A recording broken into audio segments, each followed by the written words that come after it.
변화를 받는 것. 당신이 지금 낙심해 있다면 밤낮으로 말씀을 묵상하고 있지 않다는 뜻입니다. 로마서 8장 6절 말씀입니다. 육신의 생각은 사망이요 영의 생각은 생명과 편안이니라. 낙심했거나 용기를 잃었거나 분노하고 있거나 용서하지 못하는 마음이 있거나 괴로운 마음이 가지고 있다면 이런 것들은 사망의 열매들이며 사망을 심었기 때문에 사망의 열매를 얻게 된 것입니다. 문제의 근원이 무엇인지 알아야 합니다. 앞서서 제가 했던 말 중에 당신이 정원에 무엇을 심었는지 알기 위해서 씨를 심을 때 그곳에 제가 꼭 함께 있지 않아도 된다고 했던 말을 기억하십니까? 열매가 맺힌 후에 가면 당신이 무슨 씨를 심었는지 알 수 있습니다. 당신의 삶에 사망이 있다면, 즉 낙심하고 낭망하고 분노하고 고약한 마음을 가지고 있다면 하나님의 말씀을 묵상하지 않았다는 증거입니다. 영의 생각은 오직 생명과 평안만을 낳기 때문입니다. 신약을 드십시오. 예수님이 말씀하셨습니다. 내가 너희에게 이른 말은 영이요 생명이라. 요한복음 6장 63절. 하나님의 말씀이 영이시기 때문에 영의 생각이란 말씀적인 생각을 말합니다. 당신이 하나님 말씀적으로 생각하는 사람이라면 그것이 생명과 평안을 낳을 것입니다. 주께서 심지가 견고한 자를 평강하고 평강하도록 지키시리니 이는 그가 주를 신뢰함이니라. 이사야 26장 3절. 어떤 분들은 이렇게 말씀하실지도 모르겠습니다. 저도 그렇게 다 해봤지만 아직도 제 인생에 심각한 문제가 얼마나 많은데요. 그렇다면 당신은 하나님의 말씀을 읽었거나 누군가 다른 사람이 인용하는 것을 듣기는 했지만 본인이 직접 말씀에 주의를 기울이지는 않았던 것입니다. 귀를 기울이지 않았고 그분의 말씀을 당신의 마음에 담지 않았습니다. 시선을 빼앗겨 다른 것에 집중했던 것입니다. 하나님의 말씀대로 한다면 말씀이 약속하신 결과를 얻게 됩니다. 잠언 4장 20장 22절은 하나님의 말씀이 그것을 찾는 자들에게 생명이 되며 그들의 온 육체의 건강이 될 것이라고 말씀합니다. 수천 명의 사람들이 질병에 걸려 저에게 와서는 이렇게 말했습니다. 저를 위해 기도해 주세요. 예, 저는 그런 분들을 위해 기도해 드릴 것입니다. 그러나 모든 사람을 위해 기도하는 바로 그 사람이 아프게 되면 어떻게 해야 하겠습니까? 질병이 공격할 때마다 저를 위해 대신 싸워달라고 누군가에게 가야 합니까? 아닙니다. 저는 하나님의 말씀으로 갑니다. 머리가 아플 때 두통약을 먹는 것과 같습니다. 저에게 통증이 생기면 저는 신약을 먹습니다. 하나님의 말씀을 먹습니다. 건강이 흘러가다. 질병의 증상이 저를 공격할 때면 저는 증상에 저항하고 증상을 꾸짖고 저의 믿음을 선포합니다. 그렇게 하면 대부분 정리됩니다. 이렇게 저는 40년 이상 이 신성한 건강을 유지하며 살고 있습니다. 이를 뽑아 아스피린 2알을 먹은 것과 2주 동안 82시간 사역을 하느라 이틀 정도 비염이 있었던 것이 다입니다. 저는 병에 안 걸립니다. 병에 걸린다는 것을 믿지 않습니다. 그러나 질병의 증상이 저를 공격하기는 하며 1-2시간 정도 후에는 사라집니다. 증상을 꾸짖었는데 바로 좋아지지 않으면 저는 하나님의 말씀을 취합니다. 베드로전서 2장 24절과 같이 제가 이미 알고 있는 말씀을 묵상합니다. 그가 채찍에 맞으심으로 내가 나음을 입었다. 그러나 기억력이 의존해 그냥 암송하는 것으로는 부족합니다. 성경을 꺼내두고 그 말씀을 찾습니다. 하나님의 말씀은 그것을 얻는 자에게 생명이 되며 그의 온 육체의 건강이 됩니다. 하나님의 말씀이 당신의 육체의 건강이 됩니다. 그가 그의 말씀을 보내어 그들을 고치시고 위험한 지경에서 건지시는 도다. 시편 107편 20절. 제 몸에 치유가 필요할 때 저는 하나님의 말씀을 취하여 묵상합니다. 그 말씀들이 제 육체의 생명과 건강이 되기 때문에 저는 그 말씀들을 먹습니다. 그 말씀들을 암송하고 있지만 그래도 저는 제 성경을 열어 그것을 공부합니다. 그렇게 할 때 성경은 다음의 진리를 보여줍니다. 믿음은 들음에서 나며 들음은 그리스도의 말씀으로 말미암았느니라. 로마서 10장 17절. 믿음은 전에 들었던 것에서 나며 라고 말하지 않았습니다. 현재 시제입니다. 우리는 계속적으로 하나님의 말씀을 들어야 합니다. 이런 구절들을 묵상할 때 저는 제 안에 이미 존재하는 믿음을 일으킵니다. 제가 그 구절들을 묵상할 때 건강이 저를 통해 흘러갑니다. 지난 40년간 질병의 증상들이 제 몸에 길게는 몇 시간 정도만 있었을 뿐입니다. 뼈가 부러졌던 것도, 부어오르는 것도, 삔 것도, 열이 나는 것도, 체한 것도, 멀미도 다 극복했습니다. 어떤 의사는 저에게 불치병이 있다고 한 적도 있습니다. 그러나 그 의사가 진단한 지 몇 시간 만에 완전히 치유되었습니다. 수십 년간 이 방법으로 하나님의 말씀이 제 몸의 생명과 건강을 가져다 주는 것을 경험하고 있고, 이것은 실제로 역사합니다. 하나님의 말씀이 그 자신에 대해 그렇게 가르치고 있습니다. 그러나 하나님의 말씀은 중요하지라고 말하는 사람들도 사는 모습을 보면 말씀이 정말 중요한 것처럼 살지는 않습니다. 그들은 밤낮으로 말씀을 묵상하지 않습니다. 그래서 그들의 삶의 성공도 형통도 없는 것입니다. 나타내다. 하나님께서는 로마서 12장 1절 2절을 사용하셔서 저의 삶을 완전히 변화시켜 놓으셨습니다. 1967년에 이 말씀은 생전 처음으로 저에게 살아있는 말씀으로 다가왔습니다. 이 두 구절이 저에게 너무나 큰 영향을 미쳐서 정말이지 제 삶의 방향을 완전히 바꾸어 놓았습니다. 너희는 이 세상과 일치하지 말고 너희 생각을 새롭게 함으로써 변화를 받아 하나님의 선하시고 기뻐하시고 온전하신 뜻이 무엇인지 입증하도록 하라. 로마서 12장 2절. 이것이 바로 제가 구하고 있던 것이었습니다. 저는 하나님의 뜻을 알고 싶었습니다.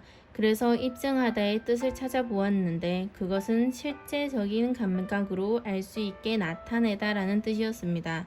바로 제가 원했던 것이었습니다. 저는 하나님의 계획이 제 삶에 실제적으로 나타나기를 원했습니다. 저는 하나님께서 저에게 계획이 있으심을 알았습니다. 그것을 믿었습니다. 다만 그것이 무엇인지를 몰랐던 것이지요. 주님의 뜻이 실제적으로 제가 인식할 수 있게 나타나지 않았습니다. 저는 그 계획이 존재한다는 것을 알았고 그것이 나타나기를 원했습니다. 그래서 수개월 동안 이 구절에 집중했습니다. 이 구절 뒷부분에 약속되어 있는 선하시고 기뻐하시고 온전하신 하나님의 뜻이 실제 영역으로 드러나는 것을 저는 원했습니다. 그래서 원하는 것을 얻으려면 무엇을 해야 할지 알아내기 위해 로마서 12장 1절과 2절의 앞부분을 살펴보았습니다. 12장 1절은 저의 삶을 극적으로 변화시켰고 저를 완전히 새로운 방향으로 인도하였습니다. 이 부분을 석 달 반 동안 묵상한 후에 하나님께서 그분의 사랑을 저의 삶에 부어주시는 것을 경험하게 되었습니다.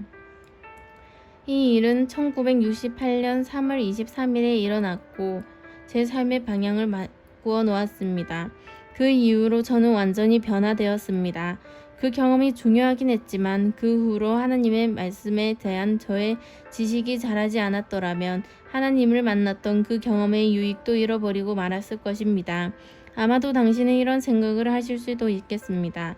나도 하나님을 진짜 대면할 수만 있다면, 환상을 보거나 주님께서 나에게 나타나 주신다만 한다면 그때는 내 삶도 완전히 변할 텐데, 저도 몇몇 기적적인 하나님과의 대면이 있었지만 확실히 말씀드릴 수 있는 것은 그 경험과 감정에 의지해서는 절대 살 수 없다는 것입니다. 그때 그렇게 하나님을 만난 지 40년이 넘었습니다. 제가 40년 전에 그 경험으로만 살아가고 있었다면 저는 메마르고 생명이 없는 죽은 자처럼 되었을 것입니다.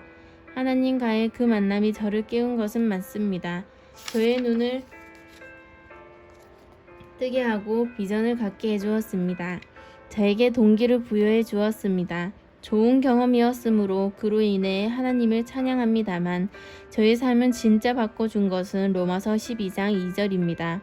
너희는 이 세대를 본받지 말고 오직 마음을 새롭게 함으로 변화를 받아 하나님의 선하시고 기뻐하시고 온전하신 뜻이 무엇인지 분별하도록 하라. 저에게도 바로 이 일이 일어난 것입니다. 생각을 새롭게 함으로써 제가 변화를 받은 것이지요. 이 초자연적인 경험을 하면서 저는 그것에 집중하게 되었고 그것이 저의 소원을 바꾸었으며 인생의 방향을 바꾸어 주었습니다. 그럼에도 불구하고 완전히 하나도 남김없이 저의 모든 것을 변화시킨 것은 하나님의 말씀을 통해 저의 생각을 새롭게 한 결과였습니다. 제가 경험해온 모든 능력과 승리에 대해서 하나님의 말씀에 영광을 돌립니다. 그 말씀은 살아서 지금도 저에게 말씀하십니다. 녹여버리다. 로마서 12장 2절입니다. 이 세대를 본받지 말고 본받다로 번역된 헬라어 원어는 틀에 붙다라는 뜻입니다. 당신은 이 세상에 온 그 모습 그대로 이 세상을 떠나지는 못합니다. 올 때는 순수하고 순진하고 인생에 확고한 계획이나 방향이 없는 아기였습니다. 그런데 20, 30, 40 그렇게 나이가 들면서 이 세상의 압력은 당신을 녹여버립니다. 우리 모두가 녹아버릴 것입니다. 모양과 형태, 방향이 바뀌게 됩니다. 그러나 좋은 소식이 있습니다. 녹아진 후에 들어갈 틀은 직접 고를 수 있습니다. 이 세상의 압력은 모든 사람을 세상의 수동적인 틀에 강제로 넣어버리는 경향이 있습니다. 당신이 꿈이나 목적을 이룰 때 용서하지 않는 마음을 품거나 쓴뿌리를 갖게 됩니다. 이 세상이 당신을 집어넣으려고 하는 틀이 바로 그것입니다. 그러나 꼭 그 틀에 들어가지 않아도 됩니다. 변화를 받기로 선택하면 됩니다. 제가 이것을 처음으로 이해한 것은 베트남으로 징병되기 위해 영장을 받은 날이었습니다. 징병된 사람들은 대부분 저처럼 10대였습니다. 19의 나이에 저는 보병 훈련을 마쳤습니다. 저와 함께 그 훈련을 받은 사람들은 한 사람만 제외하고 모두 베트남으로 징병되었습니다. 그러자 바로 대부분의 사람들이 두려움에 떨면서 울기 시작했습니다. 제가 지금 이 글을 쓰고 있는 현재 미국은 이라크와 전쟁 중입니다. 많은 젊은이들이 자유를 위해 자신의 생명을 바쳤습니다. 목숨을 바친 모든 사람들에게 사연이 있었을 것이며 그들을 그리워하는 사랑하는 가족과 친구, 이루지 못한 꿈과 소망이 있었을 것입니다. 그러나 2, 3년에 걸친 이라크 전에 잃은 1700명의 목숨보다 베트남 전에서 잃은 미군의 수가 훨씬 더 많습니다. 이라크 내에도 자동차 폭발과 같은 위험이 있지만 제가 징병되었던 당시 베트남 전에서 있었던 일과는 비교할 수 없습니다. 박격포와 폭탄, 위장폭탄이 있었으며 총을 가지고 정면으로 나를 죽이러 오는 적군이 있었습니다. 베트남으로 징병되는 순간 적과 마주치게 된다는 것을 모두가 알았습니다. 몇 사람만 총에 맞을 가능성이 있는 것이 아니라 모두에게 그런 위험이 있었습니다. 그래서 징병을 당하면 모두가 완전히 무너져 버리는 것입니다. 징병 소식을 듣고 그 방에 있던 사람들이 모두 울고 있을 때 군목이 들어와 말했습니다. 베트남에 가는 것은 마치 불 속으로 들어가는 것과 같다. 그곳은 너희를 녹여버릴 것이다. 그러나 녹은 후에 어떤 틀에 들어갈 것인지는 본인이 정하는 것이다. 이것이 꼭 나쁜 경험이 될 것이라고는 생각하지 말아라. 긍정적인 경험이 될 수도 있다. 이것은 하나님께서 이 군목을 사용하셔서 저에게 하신 말씀이었습니다. 당신의 생각을 새롭게 하십시오. 당신이 전쟁터의 군인은 아닐지라도 이 세상의 압력은 여전히 당신을 녹여버릴 것입니다. 그러나 다른 사람들처럼 부정적이고 원한을 품지 않고 용서하지 않을 것인지는 당신이 정하는 것입니다. 투덜거리면서 불평할 것인지 아니면 일어난 일들을 통해 하나님을 향한 당신의 헌신을 더욱 강하고 안정적이게 만들지는 당신이 정하는 것입니다. 그러면 어떻게 그런 선택을 할 수 있습니까? 너희는 이 세대를 본받지 말고 오직 마음을 새롭게 함으로 변화를 받아 하나님의 선하시고 기뻐하시고 온전하신 뜻이 무엇인지 분별하도록 하라. 로마서 12장 2절. 변화를 바다로 번역된 헬라어는 메타모르파오입니다. 이 단어에서 생물학 용어인 변태가 나왔습니다. 작은 애벌레가 누에고츠를 만들고 시간이 지난 후에는 아름다운 나비가 되어 나아옵니다. 땅을 기어다니는 징그러운 존재에서 하늘을 나는 아름다운 존재로 변화되려면 당신도 이러한 과정을 겪어야만 합니다. 연약하고 무능하고 온갖 문제에 묶인 사람에서 내면에서부터 흘러나오는 하나님의 풍성한 생명을 풀어놓으며 그것을 경험하는 사람으로 변화되고 싶으십니까? 하나님의 말씀은 이것이 생각을 새롭게 함으로 가능하다고 하십니다. 하나님의 말씀으로 당신의 생각을 새롭게 해야만 합니다. 생각을 닫아버리고 아무것도 생각하지 않는 상태는 될 수 없습니다. 가끔 사람들에게 무슨 생각을 하고냐고 물으면 아무 생각도 안 해요 라고 대답할 때가 있습니다. 사실 그들은 뭔가를 생각하고 있었습니다. 아무것도 생각하지 않을 수는 없습니다. 당신의 생각은 계속적으로 돌아가고 있기 때문입니다. 잠을 잘 때도 당신의 잠재의식이 꿈을 만들어냅니다. 깨어있든 아니든 간에 당신의 생각을 닫아버리고 아무 생각도 안 할 수는 없습니다. 당신이 할 수 있는 것은 주님에 관한 생각을 할 것인지 아니면 세상에 관한 생각을 할 것인지 생각하는 내용을 결정하는 것입니다. 세상의 생각은 육신적이고 자연적인 것들을 말합니다. 세상적이라고 해서 반드시 마귀적이거나 외설스럽거나 끔찍하거나 불경건 할 필요는 없습니다. 괜찮은 것들일 수도 있습니다. 꼭 나쁜 것들일 필요는 없습니다. 그럼에도 불구하고 당신이 이 세상의 것들에 지배당하고 있다면 절대로 변화를 경험하지 못할 것입니다. 세상에서 가장 위대한 것, 애벌레가 나비가 되는 것과 같이 당신의 생각이 변화되길 원한다면 하나님의 말씀을 통해 생각을 하나님께 고정시켜야 합니다. 하나님이라는 틀에 부어지기 원한다면 그것은 하나님의 말씀으로만 될 수 있습니다. 그 외에 다른 방법은 없습니다. 하나님께서 우리를 만지시는 것을 느낄 수도 있긴 합니다. 그분은 우리를 사랑하시기 때문에 특별히 고난 중에 있을 때 하나님께 부르짖으면 우리를 만져주십니다. 사람들은 이런 경험을 하나님을 만났다라고 표현합니다. 주님과 만난 것일 수도 있습니다.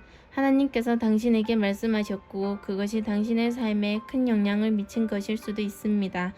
그러나 제가 장담할 수 있는 것은 그러한 감정적인 경험은 그다지 오래가지 못한다는 것입니다.